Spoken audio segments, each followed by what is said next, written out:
And here in Australia, mental illness is one of the most serious health issues facing young people. According to the Australian Institute of Health and Welfare, 1 in 5 Australians aged 16 to 85 will have a mental disorder at some point in a 12-month period. Young people have the highest prevalence, with 1 in 4 suffering every year.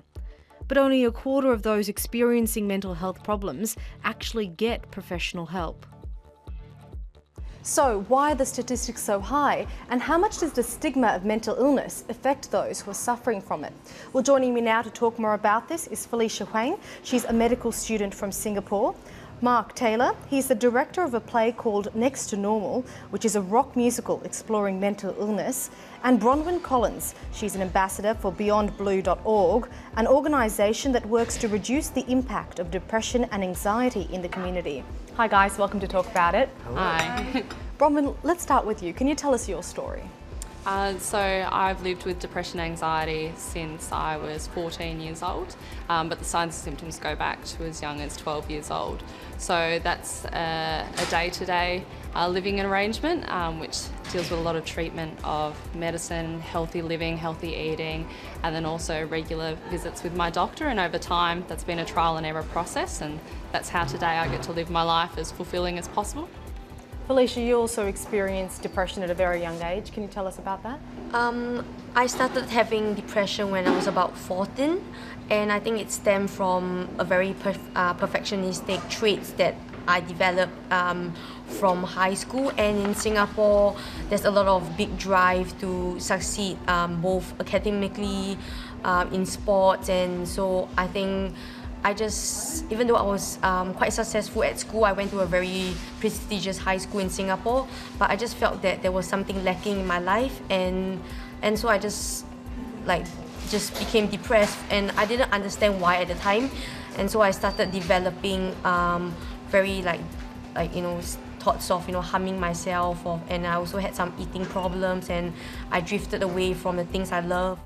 Mark, what about you? Have you had similar experiences? Yeah, actually quite similar.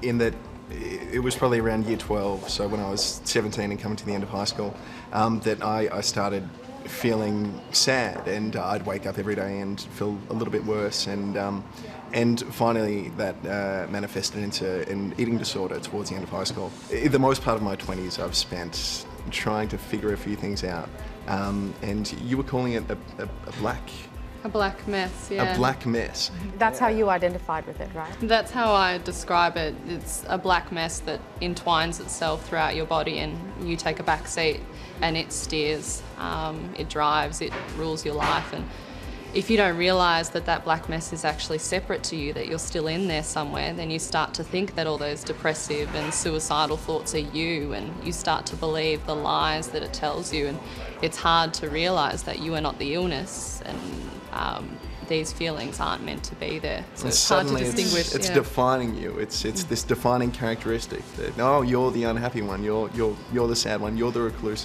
And as soon as you start hearing that, you believe it.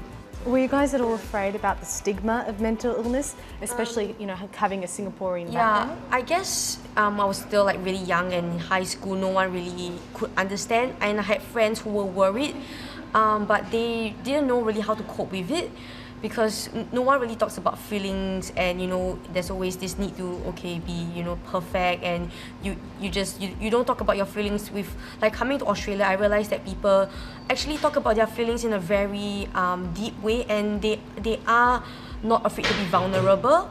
But I felt like back in Singapore, there's always a front that you have to put on, like a mask. Even though you are suffering inside, you have to put on a very stoic front. Do you guys agree with that? Do you think that here in Australia we're more open to talking about mental illness? I mean, look, all three of you guys have decided to come on this show today to talk about it, which is fantastic. But do you think as a society that, we're open to discussing this? I believe that self-stigma has a big play in this. A lot of the time I refer to it as I wore a mask as well, and most people do, because they don't see what's going on behind that mask, and that's why signs and symptoms can get left for so long. And there was the self-stigma of, if someone found out what was going on behind my mask, they would think I was crazy.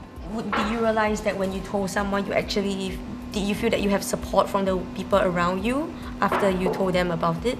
Most people, yes, I do. My family, have been my saviours. My mother became my advocate, and one of the many reasons why I can still sit here today, because she was there. There is still stigma out there associated with mental illness, but there's also an even worse perceived stigma that if we tell that person the reaction, how we play on our mind with that's the depression eating us up from the inside out, saying no, you can't tell that person because they'll react that way because you know there's you stigma. feel more vulnerable, like, you know, allowing someone to like, you know, how crazy you are. Well, I grew up in a rural area, so I was very careful with who I told. What about you guys? Are you selective with who you tell? I've hesitated much in the past, especially if I'm starting a relationship with someone or a new friendship, because I feel that the stigma is still slightly there for guys to be suffering from a mental illness. I'm told often, and I'm well aware that it's not the sexiest trait in a guy, and so I've always been a little bit apprehensive. But then, when I feel close enough to someone, it does come out. Well, let's talk about the benefits of not wearing that mask anymore, because each of you in your respective ways have come out and speak about it. You're an ambassador for Beyond Blue. You've got a new play in town that's, deals with mental illness. And Felicia, you're a medical student, and one of the reasons you chose it was because of your own symptoms. So why don't we just go through it and, if you guys can share how talking about it openly has helped you and it continues to help you deal with this. As an ambassador, I first wanted to get involved because I've always been one who wants to help others. And I found this connection when I did, as cliche as it sounds, going on the Beyond Blue website, the Youth Beyond Blue website. That was my connection in living in a rural area to other people who were dealing with depression and anxiety. And it made me feel not so isolated. Mark, what does this play mean to you? You're bringing a new play to Melbourne. Tell us a bit about it. Oh, it's been great. And the amount of conversations that have arisen from the rehearsal process with the actors, with the production team, with the band, and I can't wait till we've actually got an audience, because it is opening up that conversation. It's it's another vessel to I wish that we could stand on stage and just and tell the truth. I wish we could just get you out there. I wish that could be the show as well. Guys, we're running out of time, but really quickly, what would be your message to viewers who are watching this, who might be, listening to you guys and maybe bearing their own burden of, secretly suffering in silence with some form of mental illness? What would you like to say to them? Don't wait too long to get help. Early help seeking is the best method. Speak to a friend, speak to a family member, speak to a doctor, teacher, whoever's there. There's Google with all the signs and symptoms that are on there. We've got so much information at our fingertips, and the first step to recovery is by talking to somebody. Yeah, I couldn't agree more with that. So communicate, and communicate honestly, not just with the person closest to you, but with yourself.